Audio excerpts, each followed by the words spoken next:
Allez, le moteur est démonté de la moto. On va l'ouvrir parce qu'un moteur de temps, c'est très important au niveau de l'étanchéité du bas moteur. Donc celui-ci ne tourne pas bien, il démarre mais il cale aussitôt. À mon avis, jamais été ouvert. Or, s'il y a des entrées d'air, des fuites au niveau du bas moteur, au niveau des joints SPI, au niveau du joint de carter, le moteur ne tournera jamais rond. Il faut savoir qu'un moteur 2 temps, il y a de la pression dans le bas moteur, ce qui permet au gaz frais de remonter par les transferts.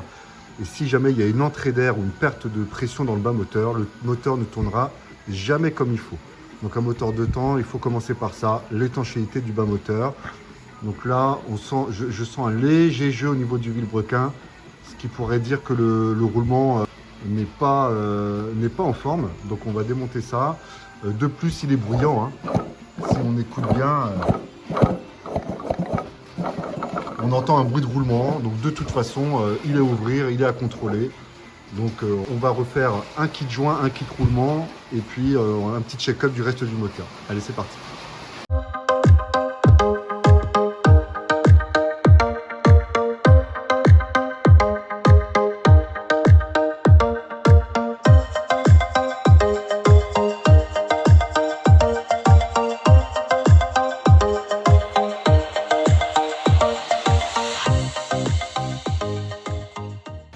Bon allez, première mauvaise surprise, le volant moteur, il est pas beau, le niveau du vilebrequin non plus.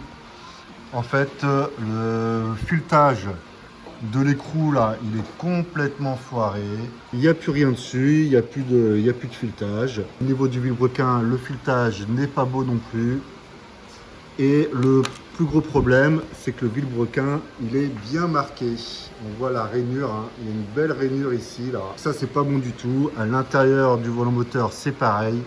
C'est pas beau. Ça a tourné, ça s'est bouffé. Bon, donc ça, c'est déjà pas terrible. La clavette, elle est éclatée, elle est en morceaux. Ça ressemble plus à une clavette, ça ressemble plus à rien. Donc là, il va y avoir une réparation à faire au niveau du vilebrequin. Ça devrait être réalisable, on va le passer au tour pour le rectifier légèrement, le volant moteur aussi. Donc ça fera l'objet d'une prochaine vidéo, la réparation du vilebrequin. En attendant, on continue le démontage.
De la pâte à joint au niveau de la culasse. C'est magnifique. Du grand Mendes.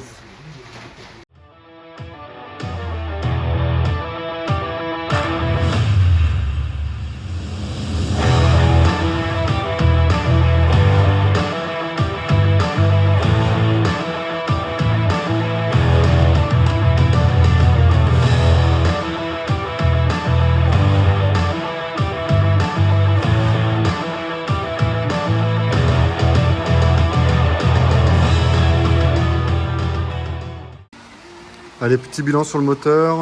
Bon, le cylindre, il n'est pas joli. Il a pris un petit peu cher. Il y a des morceaux du cylindre. Voilà, on voit ici, comme s'il y avait des morceaux d'arraché un petit peu tout le tour. Là, on voit aussi ici, c'est pas joli. Voilà, Et ce qui m'inquiète le plus, c'est la brèche qu'il y a au niveau du transfert. Ici, on voit bien là, il y a eu quelque chose au niveau du transfert. Donc même si je le fais réaliser en code réparation en 0,25 ou 0,50, je ne suis pas sûr de pouvoir récupérer l'entaille qui a été faite dans le cylindre à ce niveau-là. Donc là, je ne sais pas. Je vais aller voir avec mon motoriste si ça vaut le coup de le réaliser. Le piston, lui, il n'est pas vilain. Mais bon, je pense qu'il va être changé parce que de toute façon, le cylindre ne va pas être récupérable. Et enfin, au niveau de la bielle, écoutez, ça va, j'ai regardé, il n'y a pas trop de jeu. Il n'y a pas de jeu dans la bielle même. Donc, si je peux sauver le vilebrequin, là, au niveau du cône, là, qui a bien souffert, ça vaut le coup de garder le vilebrequin. Voilà, allez, on continue le démontage.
Ok, le petit bilan sur le moteur, et il est ouvert. Alors les roulements, comme prévu, ils sont morts.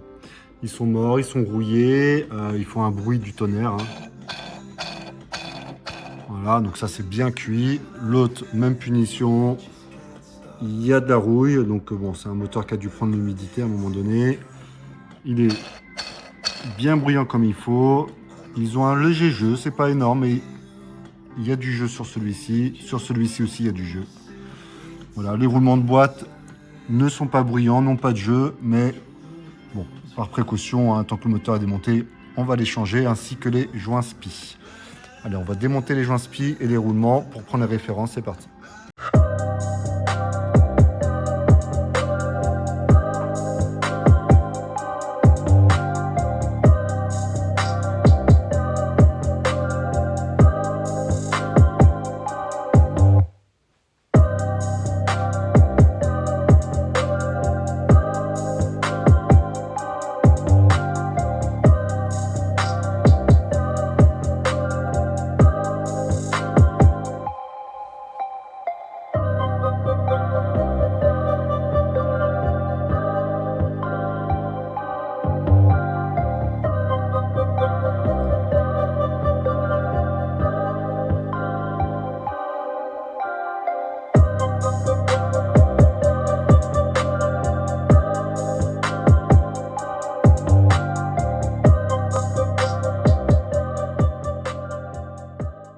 Ok, ça y est, le moteur est tout démonté. Donc prochaine étape, nettoyage des différentes pièces. Je vais faire le point sur l'embrayage.